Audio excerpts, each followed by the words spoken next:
Okay, so everyone watching here, let me go broadcast. Okay, welcome everybody. Very excited to be here. Today we're giving the first of 4 webinars we're giving over the next couple days. They'll be very educational. I hope you enjoy it. What I'm going to do today, from last time, I remember this, one of the things we had to do was make sure that we had people watching and that I was sharing the screen. So I'm going to do that first here. I'm going to share the screen. And okay, so share screen. And here's the presentation. Wonderful. So this is working. You should be able to see me and the presentation at the same time. So you can write comments on the webinar. If you have questions, you can give questions to us here. But we're going to start here with the, 1 second here. We're going to go here and, okay. So what we're going to do now is we're going to start with our webinar. This is going to be the idea of Sculptra and how we can use Sculptra to help restore the thing known as the volume of youth. So let's start. Click here. There we go. First thing, I want to send a thank you out to the first responders, the doctors, nurses, the staff in hospitals. I was seeing emergency patients yesterday. The politicians for passing the stimulus bill, thank you so much. The essential workers, we don't think about it as people working at the supermarkets, the delivery people, right? They're helping us survive these times. I'm very, very thankful to them. And you for staying at home to help flatten the curve. These are historic and difficult times, but this too will pass and we'll get through this together, okay?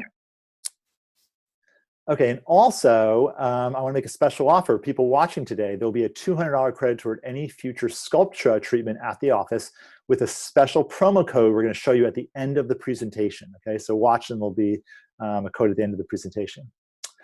I'm going to start just with a little bit of intro about aesthetics, and I've talked about this before, but I think it's good for people who've maybe not seen this webinar before. Aesthetic surgery, diagnosing and healing the miscues of human facial expression. The face is really an organ for communication. Okay, we use it to communicate with one another. The interpretation of facial messages is innate. Okay, sometimes through birth or sometimes with age, our faces can change in ways that create messages that are not consistent with the way that we feel inside. So you might look like you're angry when you're not angry. You might look like you're tired when you're not tired. So I think most of surgery is not vanity. It's not people looking in a mirror thinking about how great they look, or it's really about realigning these messages, okay, so that we have messages that we're sending out are congruent with the way that we feel inside. Nancy Etcoff is a PhD from Harvard. She wrote a book called Survival of the Prettiest, The Science of Beauty. And she analyzed beauty through history. And it was known even back in ancient times when Aristotle was asked why people desire physical beauty. He said, no one who is not blind could ask that question. And from a practical basis, we routinely evaluate one another on basis of attractiveness. So they've seen this actually in nurseries. When nurses pick up the cuter babies more, they get more attention. And I think this is true when we find someone attractive for some reason. We want to please them with no expectation of immediate reward or reciprocal gestures. So the characteristic of an attractive human face is it, we've always called, heard this called the eye of the beholder, right? The eye of the beholder. Well, that is one thing, but there's another level of attractiveness I want to talk about. And this goes into why Sculptra and these ratios are so important about Sculptra. And this is mathematical beauty, okay? There's a picture there of me in Pisa. I'll talk about this. Leonardo Fibonacci was actually born in the 1200s in Pisa, Italy. Italy was not Italy, it was the city-states back then. So he grew up in Pisa. He grew up in an upper middle-class family. He had the money to go overseas. He was a mathematician, to go over to learn math concepts from India and Asia. He came back and put together a book called Libera Bacci. And he put together analysis of things. He was actually analyzing the multiplication of rabbits, okay? And he came up with the sequence of the following: 1, 1, 2, 3, 5, 8, 13, 21, 34, 55, 89. And what you do get the sequence is you take the first number of the sequence, you add to the next number, you get the next number of the sequence. So 1 plus 1 equals 2, 1 plus 2 equals 3, 2 plus 3 equals 5, and so on. When you divide these numbers by each other, it comes up with the ratio of 1 to 1.618. They call this the golden ratio because when they looked in nature, a lot of things in nature had this ratio. The internal parts of a flower compared to the external parts of a flower had this ratio of 1 to 1.618. What it turns out with numerical sequences, you can find curves, and there's the curve in red around that triangle. And they noticed that curve matched the curve of a nautilus or the helix of the ear. So they thought this was a divinely inspired ratio. And they did a lot of painting and architecture using this ratio. So Mona Lisa's face has a lot of these ratios of 1 to 1.618. Same with the Notre Dame, the Parthenon, Last Supper. You can define faces this way according to these ratios, and they have. And they've actually done research. And the more a face has in balance with these ratios, the more attractive this face is seen. I'm going to prove this to you in a little bit here. The second part of beauty is really subjective beauty, icons, right? This is the eye of the beholder. And so this media has this roving eye and shows us what it deems to be attractive. And we're influenced by that, actually. So we look at Julia Roberts, classic female beauty, a large, smooth forehead going down to a smaller nose. Because her nose is smaller, her eyes seem farther apart. She has a gold-winged shape to her eyebrow and a smooth jawline and a plump vermilion border to the lips. Brad Pitt has a more horizontal brow. His nose is bigger. His eyes seem farther apart. He has a more square jaw as opposed to a woman. And here, now it's too bad they broke up, but I do like this slide demonstration. Here we have Angelina Jolie, an arch brow, right? Brad Pitt has a straight across brow.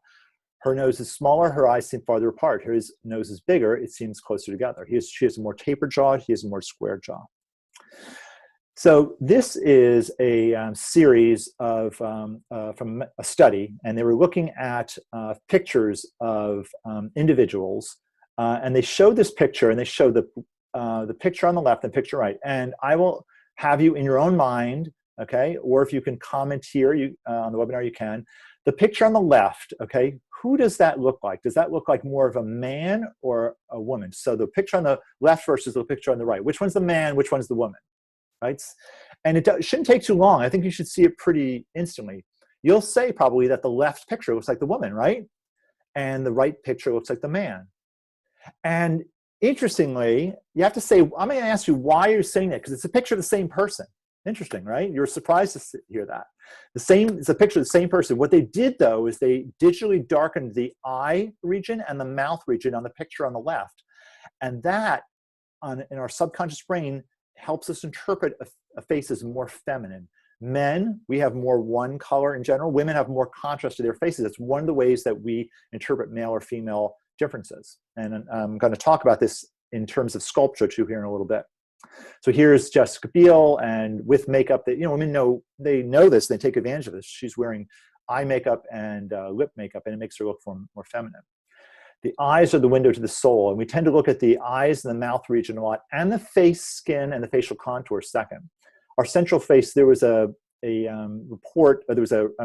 study done looking at the face and what's the most important part of the face. And it turns out when you look at the face, the most important part of the face is the central face, the eyes and the mouth. And if we take this part of our previous president and we put this on someone else, your brain should still be able to interpret that that face, to a certain degree, that's Barack Obama. And I'm sure you know who this is, actually. This is actually Brad Pitt, right? So there was a quote that a woman made, Jamie Lee Curtis. She's an actress. She said, the first thing I look at a woman is her soul, and then I check her eyebrows. And here is a woman, and she was seen as very stern. And if you can see in the next picture here, the way it looks, she actually has part of her brow has that arch to it. And that arch, okay, is congruent with that arch of Fibonacci's ratio. And so we see her as more open or approachable in the picture on the right as compared to the picture on the left. And this is Fibonacci's ratio, or the golden ratio, coming into place. So there is a mathematical basis to ratio that we're all influenced by. So the more male brow versus the female brow, the males have a more straight across brow. That's Brad Pitt. Rob Lowe back in the day was creating a more arched brow, gave a more androgynous look, but that's the more classic female brow. So we are very, very social beings, and we constantly evaluate each other for communication cues. And our faces are a big factor in nonverbal communication with others. When we speak, it's estimated that 7% is what I'm doing right now. What I'm saying is 7% of what you're hearing. 38% is my verbal tone, and 55% is nonverbal communication, facial cues, body cues, and such. New research, as well as high-profile lawsuits alleging appearance-based discrimination, is raising new awareness on how looks hurt or help careers. And they did analysis. Even now, we're talking about the Federal Reserve is trying to help the whole country, right? Well, they did analysis at the Federal Reserve Bank of St. Louis, and I thought they did monetary policy there, and they do, but they also do research, and they're looking at the link between appearance and wages. And they looked at someone with an average appearance, and they compared it with someone with a below average appearance, and someone with a below average appearance earned 9% less. Compared to an average appearance, people with an above average appearance earned about 5% more. And looking at this together, there's about a 14% swing. It's something I think that we really felt intuitively, but there's some real research behind this. When we view each other, we kind of look at the eye and mouth first, and the facial skin and facial contours second. Now, that's where Sculptra comes in here. Our subconscious brain then tells our conscious brain how we feel about what we saw in those areas. Aging changes around the eyes, skin, and the facial contours create an impression of being tired, sick, and less vibrant. This is a woman, she worked at Disney, a great patient of mine. She got different roles at Disney because she looks mad or sad, right? Do you see that? And she's not. She's incredibly vibrant. I helped her later. So improvement made to our eyelid region, skin, mouth can have positive effects on the way people perceive us. So makeup to the skin, eyes, lips, wearing fine glasses, take advantage of these two powerful areas for nonverbal communication. But, okay, volume, we can't get back, unfortunately. That's where people come to see me. So with age, makeup and glasses are not enough. If we use volume, people come to me for help with my expertise. We're going to get into this. Okay, here, let's go into Sculptra. So there are 3 Ds of aging. There's deterioration of the skin, deflation of the face, and descent of the eyelids and face. And once again, at the very end, if you come to the end, there'll be a $200 offer for people watching this webinar if you watch the special code that'll show at the end of the webinar. So stay tuned here. So in youth, okay, we have this wonderful, we call it the triangle of youth, right? We have this beautiful volume in the upper face, and it tapers down into the lower face. Now, as we get older, though, okay, we don't always hold on to this. Here's Rita Hayworth. Over time, our faces lose that triangle of youth and become more boxy or more square. Here's Cicely Tyson showing the same thing, a more square face.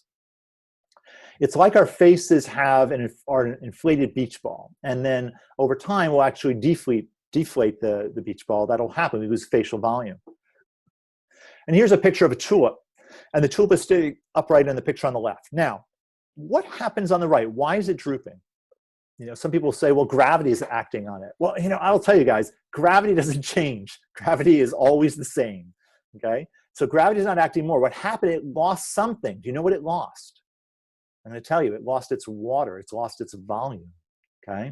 The cells of the plant lost its ability to hold water, and that is why it's drooping. It's lost its volume. Our faces are kind of the same way. We have our youthful face, and with age, we lose facial volume, and we see things descend, okay? So here's a study that was done. They were looking at 6 photos of a picture. They digitized this, and they asked people what they thought were the best photos, and they digitally changed this each time to be more congruent with the ratios of the face. And I'm showing you in a different way here, so it shows you the answer at the bottom, but most people picked 5 and 6. Those are the photos that they saw as the best photos. So the 3 Ds of aging, volume, Sculptra, okay, this descent. So deflation affects descent. So we can reinflate the face, and we can actually cause changes to the face and the eyelids that way. Sculptra is subtle collagen restoration, poly-L-lactic acid, okay? It's a biodegradable lactic acid polymer.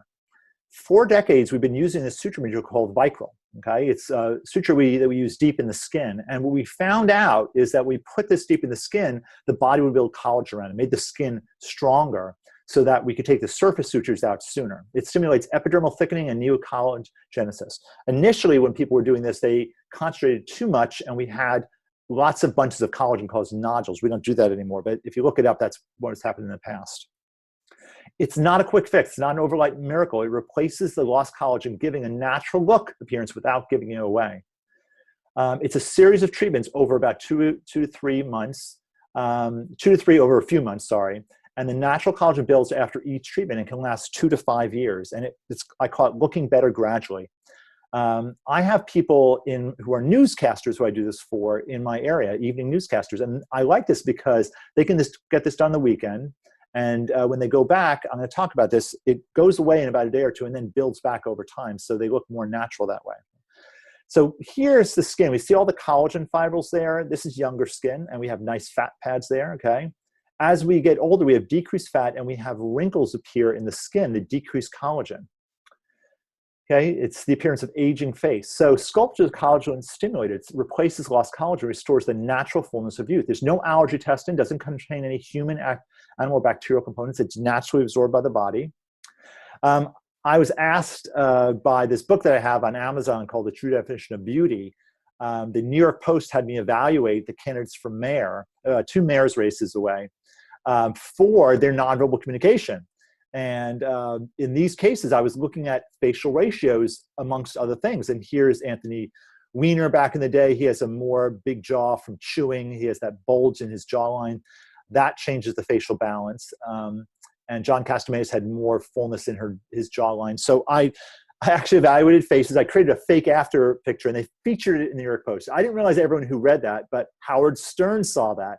And his people call it to my people, and he had me on there. And so let's listen to Howard Stern. Well, it says here, Howard needs nothing. He's so handsome. Beautiful. Beautiful. Thank you, Fred. Let's see. Loss of facial volume. Like Fred, you need to fill in all those heavy. I have those huge lines. I know. You always talk Howard, about them. I mean, honestly, it's a real loss of volume.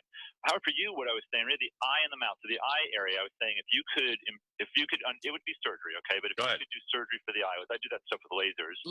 The eyelids? Mm-hmm, the upper eyelids. And then if we could add volume back to the lower face, there's actually a product. This isn't surgery, mind you. There's a product called Sculptra. And what it is the product we use as a facial filler. It takes a while to work, but once it's set up, it lasts years. You would be a great candidate for that, Howard, because if you could add volume to that area, you look at your after, it really, I mean, you look like you, but it's just, I look like gorgeous. You look like a softer you. I look a better me. Now, Doc, is any of this stuff, when I hear women are injecting rat poison into their face, and you know, that's basically what I don't get, like, I'm not doing anything. I mean, what's the difference at this point? I'm a mess. You know what I mean? But you know, it's just personal. If it's something you want to do, I'm just saying there are options for people if they want to do these things. You're saying you get rid of all that shit on my face like that in the after picture? Is that accurate? Yeah, I mean, really the volume. Yeah, if you had the volume is the most powerful thing for you. Volume. In other words, what do you stick in my face to give me volume? There's a product called Sculptra, and what it is there's a suture material that we use in surgery that makes collagen, and they take advantage of this, and they make it into little tiny bits. They put it in the face, and then the body will build its own collagen around these products. Really? Yeah. How long does that take? It takes about an hour to do. What happens actually, I have newscasters who I do this for in my area on the evening news, and I like this because you look better gradually. What happens is you get the result. It goes down. You get a view of what it looks like. It goes down in about 2 days because the water absorbs, and then the particles that are left over about 8 weeks, the body responds to and builds collagen all over the place. Wow. And so each week you get better and look better and better and better. Imagine how gorgeous I'd be. I'm a 10. And then when does it start to go bad again? Oh, so it's like you know what it's like? It's like Charlie. Like he was retarded, and then in the book Flowers for Algernon, he becomes a genius, and then he slowly starts becoming retarded, and that's the bitch. I got to admit, Dr. Scheiner's after picture does look way better on me, but you know, hey, I don't know. Then you got to go do all this stuff. Dr. Scheiner, give yourself a plug here, or I'll give it to you. For more information on Dr. Adam Scheiner's practice, go to adamscheinermd.com. Hey, thanks, Dr. Scheiner. Hey, it's been a pleasure. Pleasure. Bye-bye. Take care. Well, now we know there's something we can do. I thought it was hopeless. I would say, without a doubt, 100% of the people in Hollywood have something going on. Absolutely. Yeah, well, that's how they stay looking good. There's too much at stake. They're at the big game. Absolutely. That's the same thing. It's like baseball players do steroids. Those people do Botox. Well, maybe we got to go visit Dr. Scheiner. I think that's what you're saying. Okay, back to our thing. So this is actually a picture. Take a look at this slide. This is what I was recommending, Sculptra. Do you see how he's deflated in the cheek area, okay, and around the jawline? You see when I add volume back, when we can add volume, he looks like a much younger version of himself. That's what Sculptra can do. This is an example. Here's another example. This is looking at a jawline. This is, you can see when we have the jowls, we can actually use fillers like Sculptra to straighten the jawline. Okay, so it doesn't look like she has a jowl anymore. This woman, Peggy, she said that she felt that was her older bitchy face. She said that everyone thought she was angry all the time, but by adding volume to the face, especially around the mouth, you see how we brought the corners up and all of a sudden she doesn't look as mad at me. She looks more approachable. That's the power of volume. Now, this is what people are afraid of. They're afraid of volume that in the wrong place, right? So around the cheeks, it doesn't. So here's Courtney Love, and she had fullness in the lower cheeks. That's more what a man would have. Not women have more cheeks that are more high up, so this was wrong for her. Here we have Paris Hilton and Jessica Simpson, and here we have lips that are out of control. So what's the approximate age of this woman? How much older does she look here about to you? I hear people commenting. Okay, yeah, 10 years, 15 years, I agree. Turns out that actually this was her when she first started seeing me, and then 3 years later, she still had that volume. And so we're getting her looking better over time as we're adding volume back to the face. So Sculptra is really nice because we can add volume to the entire face. Sometimes we'll add it just to the mouth area, but sometimes, like in this case, this woman had her lips treated and the cheeks treated, but it looks strange, doesn't it? Somehow when you look at this, your brain says, okay, I have this young cheek, young lips, but on this older kind of male-looking face, it looks strange because her temples are very hollow and because the hollow underneath her cheekbone is so severe. So that's what, this one was going to someone and she kept saying, I want more cheeks, I want more lips, and it just doesn't look right. That's where Sculptra comes into place. Okay, Sculptra, we can take volumes, look at this patient around her temples and her cheeks, and we can add volume, giving her a much softer, younger appearance. Here's another example of the temples. This is subtle, mind you, but you can see that there are the temples and the cheeks and around the mouth. You can do this on the entire face. This woman, she actually said that she was missing volumes in the temple area. And she said when she was younger, she used to have that, and she was in her 50s, and now she looks like she's in her 30s. And this is the power of Sculptra, right? This is an amazing photo series against each other. Here's another patient showing the same thing, sort of that wasting of the volume in the cheek area, the temples. We add that volume of youth that brings that back. This woman has decent volume, but and she just had surgery. That's why she has the stitches in. But you can see how the temples, when that comes back, the temples and the areas around the face, how we bring back that volume. It's a much more harmonious. That's more in line with those golden ratios I was talking about. That's what we think about when we're doing this. This woman exercised a lot. She was losing tons of volume. It's almost like her skin hanging off her skeleton. And we added volume. Look at those sheets of collagen she has in her face, how much more youthful she looks. Here's another example. This woman as well, big exerciser, and injecting the temples and the cheeks and the areas around the mouth. We do it for men too. He had a lot of wasting away of volume in the cheek region and the temples, but look, when that's added back, how much more masculine, how much of a vital he seems. Here's another one. This woman also the same thing in the cheeks, that loss of volume, that divot she has, especially on that left cheek or on the slide right, and how we're able to fill that in. Here's another example, very subtle, right? But she looks much more youthful now with this volume in the face. Here's another one. This woman's a little bit older, and the same thing, adding volume to the cheeks and the temple area. And here's another one showing it. This is a beautiful woman, but adding the volume back just makes her look much more youthful. Even when people are beautiful, I can make them look even better. Here's one or two final ones here, showing Sculptra for the temples and the cheeks and how it restores that volume of youth. And here's a more amazing one. This woman was a big exerciser. When we did volume on her, she was able to restore volume. She had some surgery for the lower lids. So this before we did, that's the before and after we did that. But the volume is so powerful for her. So I hope you found this very interesting. You enjoyed this presentation. We're going to have another webinar tomorrow with Julia and Ali talking about skincare tips. It's at 1 o'clock Eastern Standard Time. There'll be some offers there too. Every day we're doing one. We're doing another one on Thursday on reversing sun damage, another one on Friday on Halo. So so let me go down here. Let me finish here.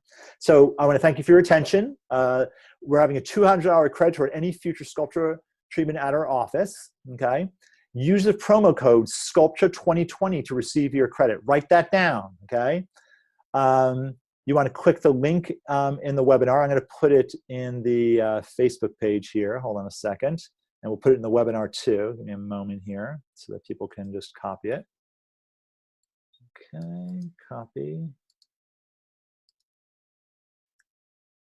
Okay, it's in the Facebook page now, and I'll put it on the webinar as a chat here in a moment. And I want to thank you guys again, first responders, doctors, nurses, and staff in the hospitals, the politicians for passing the stimulus package, the essential workers helping us survive these times, and you for staying home to flatten the curve. Once again, these are historic and difficult times, but this will pass and we'll get through this together. Once again, that's the credit Sculptra 2020, okay? I'm going to put the link in the webinar here in a moment here too. And I want to thank everyone for your attention. Let me stop sharing the screen here. Share, okay, great.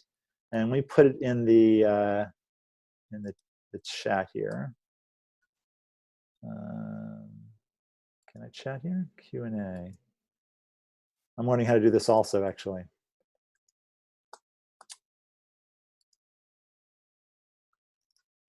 Okay, I'm going to put it in the, let's see here. I can put it here.